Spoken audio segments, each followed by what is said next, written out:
Oh Because no. in business, not everything goes well. Like even if Yeah. you have a great business, it's never like this. Yeah. It's always like this. So LA is generally the area in which you focus on. Do you have any other markets that you work in? So we're operating in San Diego County, LA County, Inland Empire, and then well, we had one in Joshua Tree. That was the one that was bleeding, and we just let go of that one. But all the other ones are still cash flow positive.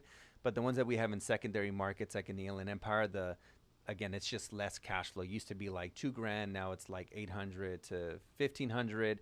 The ones in the primary markets of LA County, those are still doing 2 to 3 grand in cash flow. That's really, I appreciate you telling me about one that's bleeding because sometimes people will leave out, Oh because no. in business, not everything goes well. Like even if Yeah. you have a great business, it's never like this. Yeah. It's always like this. Yeah. Let me elaborate. So we acquired this property in Joshua Tree, beautiful 4 bedroom, 2 bath, 2,800 square foot on almost 3 acres with a jacuzzi, pool, beautiful property with a view, and it was only like 2 miles from the national park of Joshua Tree.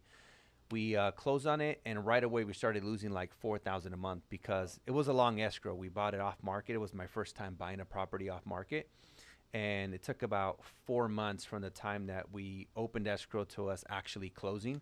All these price modifications, and during that time is when we had the most amount of rate increases.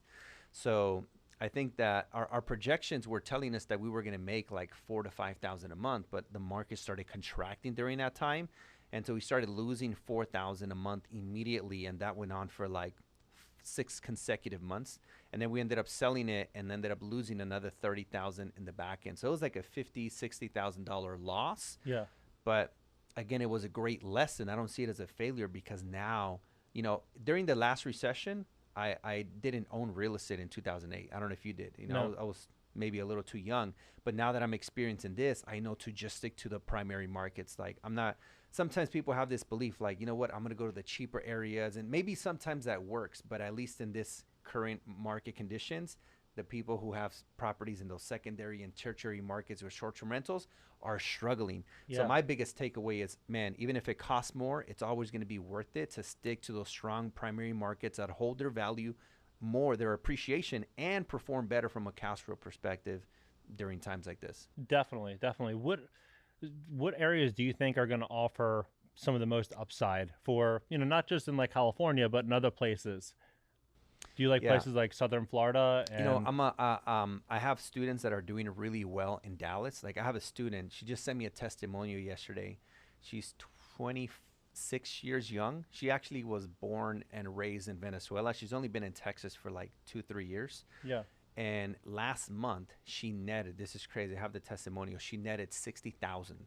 geez. She did 100,000 gross, 60,000 net. She has 14 subleases all in the Dallas area. So tell me, sorry to cut you off there, but tell me, Sure. how did that happen? Because to have 14 rentals, it doesn't just start For where sure. I think a lot of people think, especially with social media, people Yeah. just like blow up and now they have all this. Yeah, absolutely. So what worked is her boyfriend had a lot of capital to deploy, and they partnered up with a real estate agent that was very familiar with like the markets, had a lot of relationships. Obviously, every time he would help somebody buy a property, instead of having them put it as a long term, he would like sublease from them. So that was like a low hanging fruit. The trust was already there. Yeah.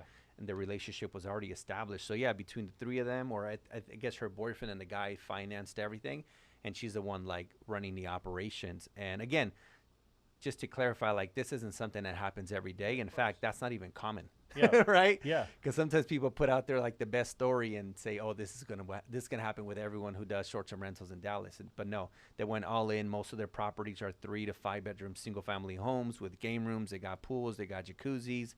Definitely, they're probably putting like 25 to 30,000 into each property, And they're leasing these, right? and they're subleasing all 14. And they started about 2 years ago. If you've enjoyed this clip and you'd like to watch the full episode, you can do so on my main YouTube channel by clicking the video here.